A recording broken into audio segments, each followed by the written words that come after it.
ये लिख लो दिमाग में, डायरी में, इनसे बचिए। अपनी बड़ाई, अपनी प्रशंसा कभी अपने मुख से नहीं करना, नहीं तो आपके पुण्य नष्ट हो जाएंगे, बुद्धि भ्रष्ट माने गिर जाएगी। अगर परमार्थ में चल रहे तो भी, और व्यवहार में तो पुण्य नष्ट हो ही जाएंगे। बुद्धि गिरी हुई तभी ऐसी बात होती है। और ये दोष बहुतायत है, ये बहुत प्रभावशाली है। अपने मुख से कभी अपनी बड़ाई ना करना। अगर कोई अपने मुख से अपनी बड़ाई करता है तो उसके सुकृत नष्ट हो जाते हैं, बुद्धि भ्रष्ट माने गिर जाती, पतित हो जाती है, फिर निर्णय ठीक नहीं।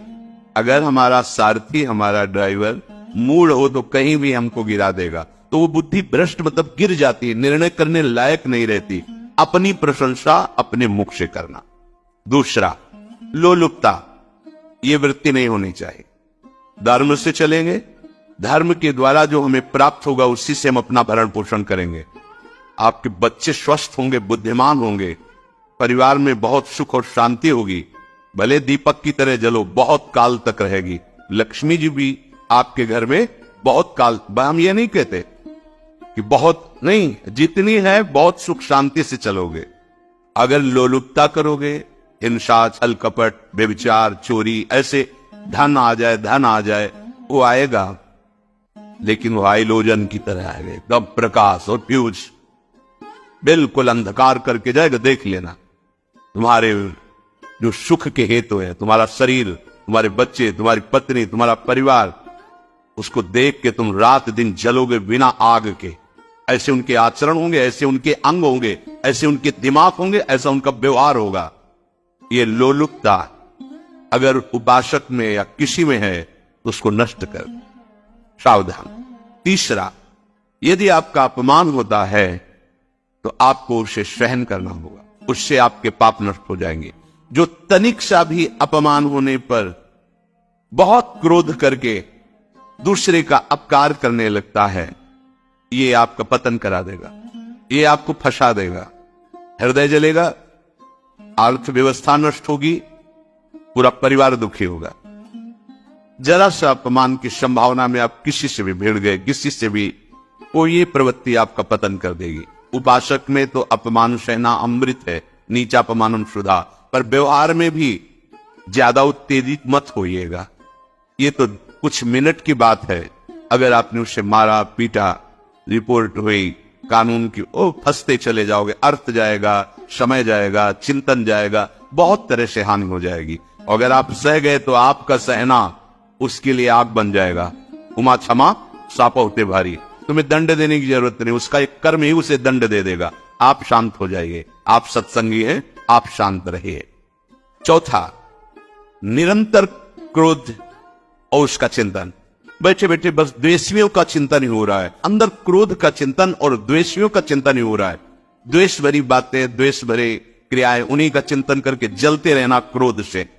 उपासक को तो क्रोध करना ही नहीं चाहिए, बहुत शांत। ठीक है, अभ्यास में कभी क्रोध हो सकता है, उसको भी समन करो, अंदर से प्रायश्चित, जैसा कि अब गलती हुई आगे नहीं करेंगे। और व्यवहार में भी क्रोध को आप पीना सीखें। अगर बार बार आपका क्रोध प्रकट होता ही रहेगा, आपका स्वभाव बिगड़ जाएगा, आपके पुण्य नष्ट हो जाएंगे, आपका जीवन नष्ट हो जाएगा। देने वाला उतना दे देगा, आपको आनंदित रहो, पैसा खर्चा सब, पूरे जीवन का विध्वंस मचा दिया क्रोध ने। कहीं भी आप देखो, किसी से क्रोध करके देखो, फिर देखो तुम्हारा भजन चल रहा है, तुम्हारी वो आनंद वृत्ति है नहीं, जलोगे, और वो जलन और गुस्सा दिलाएगी, और वो बैठे बैठे जलो नहीं। ये क्रोध जो है, ये चाहे व्यवहार में हो चाहे परमार्थ में, दोनों की हानि करने वाला है। और आश्रित जनों की रक्षा न करना। अगर कोई भाग कर आपके पास आ गया है, कोई पशु पक्षी या कोई मनुष्य, आपको चाहिए कि अब चाहे हमारे पहले प्राण जाए, उसकी रक्षा करेंगे। सीवी जैसे तो कोई बिरले ही होते, पर इतना जरूर ध्यान रहे, जैसे कोई पशु पक्षी किसी भय से आपकी सीमा के अंतर्गत आ गया है, अब उसकी रक्षा करनी है आप। अगर आप स्वयं मार देते हैं या मरवा देते हैं, या आपके सुकृत नष्ट कर देगा, या आपकी दुर्गति का कारण बन जाएगा। और जो पाप कर्म उत्साहित होकर करते हैं, उपासक को तो बहुत सावधान रहना चाहिए, पर व्यवहार में भी जो नहीं करना चाहिए अगर वो पाप कर्म आपके द्वारा मन में प्रेरित हो रहे हैं, संकल्प बन रहा है, क्रियाएं हो रही है, दुर्गति पक्की, पुण्य नष्ट हो जाएंगे, दुख अशांति बढ़ती चली जाएगी, कभी शांति नहीं प्राप्त कर पाएंगे। ऐसा नहीं कि जो मन में आवे सो करे। पापाचरण निडर और उत्साहित होकर करना, अगर ऐसे लक्षण है निश्चित दुर्गति होती है। ये 6, अपनी बहुत बड़ाई करने वाला अपने मुख से, लोलुपता, तनिक से अपमान में सहन ना करने वाला, निरंतर क्रोधी और आश्रित जनों की रक्षा न करने वाला, और निडर हर्षित होकर पाप कर्म करने वाला। दूसरे श्लोक में 7 है, 6 7 हो। 1, संभोग का ही चिंतन करना, संभोग में ही मन लगाना, संभोग दूसरी स्त्रियों के साथ करने की भावना रखना। संभोग, पहला है संभोग। रात दिन बैठे बैठे बस यही चिंतन करना, गंदी बातों का, गंदी बातें देखना, गंदी बातें सुनना, गंदी बातों का चिंतन करना। फिर अन्य माताओं बहनों के प्रति काम दृष्टि से देखना, कोई आ जा रही है, दृष्टि से काम भाव से देखना, भोग बुद्धि से देखना, निश्चित पुण्यनाश दुर्गति। बड़े बड़े उदाहरण इतिहास में है जिन्होंने ऐसा दृश्य नेत्रों से देखने की चेष्टा की, मन में संकल्प किया भोगने का, नष्ट हो गए, चाहे वो कितने बड़े प्रतापी हो। ये दुर्योधन कोई साधारण थोड़ी है, भगवान व्यासदेव जी के द्वारा इतना, भगवान व्यासदेव जी इसकी उत्पत्ति का कारण है। आप देखो इतने महान पुलस्त जी उत्पत्ति का कारण है रावण के। बस ये ऐसे दोष है जिनके कारण जीव नष्ट हो जाता है।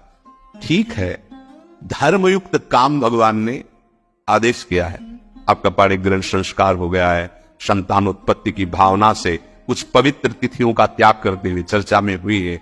एक नियम है, एक आदेश है शास्त्र का, आप बहुत काम प्रवृत्ति वाले हैं तो प्रत्येक मास में जब माता वैदे पवित्र हो जाती मासिक धर्म से, तो जिनका पाणिक ग्रहण आपने किया, जो पत्नी स्वरूप है, वो ठीक। वहां भी बार बार के लिए व्यभिचार प्रवृत्ति के लिए शास्त्र आदेश नहीं करता, संयम पूर्वक, और उसका चिंतन नहीं करना। पाणिक ग्रहण संस्कार है, घर में विराजमान है, एक संयम एक नियम के अनुसार उसका चिंतन तो फिर भ्रष्ट कर देगा। चिंतन प्रभु का करना है, चिंतन प्रभु की सेवा जो आपके कर्तव्य, इसके चिंतन से बचो। घातक है, बहुत बड़ा जहर है, अगर विषय चिंतन होने लगा तो मरोगे, जिंदा जलोगे, दुर्गति भी होगी। ये अंदर की जो आग है ना, कामाग्नि, ये इतनी बढ़ती चली जाएगी, तुम्हारे होश खराब हो जाएंगे कि मुझे क्या करना चाहिए क्या नहीं करना चाहिए। कोवा मदांधो मदना तुरुवा, अंधा हो जाएगा, नहीं दिखाई देगा अनुजा तनुजा क्या है कौन है, कुछ नहीं, भ्रष्ट बुद्धि। संभोग का चिंतन, चिंतन नहीं। धर्मयुक्त काम आदेश है शास्त्र में। यदि आप प्रवृत्ति मार्ग में हैं तो अपनी पत्नी को जो पाणिक ग्रहण स्वीकार किया है, वहां भी पवित्र तिथियों का त्याग कर देंगे। एकादशी है, रामनवमी है, नव दुर्गा है, जन्माष्टमी है, राधाष्टमी, जो पवित्र तिथियों का त्याग करते हुए और ऐसे जो मर्यादाएं हैं उसके अनुसार, और कहीं पराई स्त्री के साथ संभोग की बात, निश्चित दुर्गति पक्की है। ऐसी माताओं के लिए, स्त्री शरीर के लिए, यदि वो ऐसी गलत चेष्टा, तो पतिवंचक परपति रति करई, रौरव नरक कल्पसत परई। ये भोग चिंतन से बचने की चेष्टा कीजिए तो क्रिया से अपने आप बच जाएंगे। क्रिया के पहले चिंतन होता है, चिंतन से ही क्रिया का आवेश आता है। चिंतन संभालिए, इसी से भगवत प्राप्ति होती है, चिंतन से, और इसी से दुर्गति भी होती है। अनन्यस चिंतयन्तु माम, भगवान चिंतन कह रहे मेरा करो, कर्तव्य कर्म मेरे को समर्पित करो। अब जब चिंतन संभोग का होगा तो बुद्धि भ्रष्ट हो जाएगी। ये जो राक्षसी प्रवृत्तियां सुनने को मिलती है ना, कि ऐसा हुआ, वो देखा सुना और चिंतन किए, और इतनी राक्षसी वृत्ति आ गई कि बस अब उनमें और राक्षसों में कोई अंतर नहीं रह गया।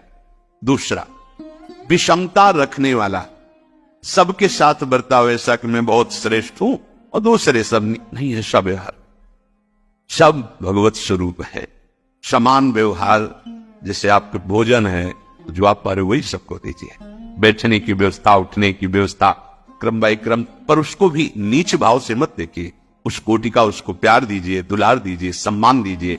इतनी विषमता न फैलाते रहे अपने जीवन में कि आप सबके निंदा के पात्र बन जाए। विषमता, सबको प्यार। हाँ ठीक है, पुत्र का अलग प्यार है, भाई का अलग प्यार है, पिता का अलग प्यार है, पर हमारा व्यवहार प्रीति युक्त होना चाहिए, विषमता भरा नहीं होना चाहिए। अगर हमारे चित्त में विषमता ही रही तो संसार है, प्रभु नहीं है। जीत विषम संसार कीर्ति जग विस्तर है। जो विषमता पर विजय प्राप्त कर लेता है वही भगवत प्राप्ति का अधिकारी। ये विषमता बहुत बड़ी हानि है। तीसरी बात, अत्यंत मानी होना। जहां आपके प्राण कमजोर होंगे, पुण्य नष्ट होगा, आयुश्री सब नष्ट होना है, ऐसे आचरण करवाएगा गुरुजनों के साथ, महापुरुषों के साथ। ये बहुत नीच प्रवृत्ति है। अत्यंत मान प्रियता, मुझे सम्मान मिले, उत्तम प्रवृत्ति है। सबको मान देना, स्वयं अमानी रहना। चौथा, दान देने की बात कह के मुकर जाना या दान देकर पश्चाताप करना। दे दिया है, बहुत जल रहे हो, दूसरे से वार्ता कर रहे हो कि पता नहीं क्या बुद्धि में हो गया, हमने उसको इतना कहा था, उतना दे दिया, क्यों दे दिया, ऐसा ऐसा, मतलब अंदर चिंतन करना, क्यों दे दिया, तो दिया। इसके बाद जो आपका जलन हो रही, पश्चाताप, सुकृत नष्ट हो रहे हैं। दान देकर पश्चाताप करना या दान देने की बात कह के मुकर जाना। जैसे आपने कह दिया आपको इतना इतना ऐसा, अब आप मुकर गए, ब्याज सहित तुम्हें देना होगा, ये तुम्हारी दुर्गति का कारण बन जाएगा। ऐसे ही नहीं बोलना चाहिए, बहुत होश से। वाणी एक अमोल है, जो कोई बोले जान, ये तराजू तौल के तब मुख बाहर आन।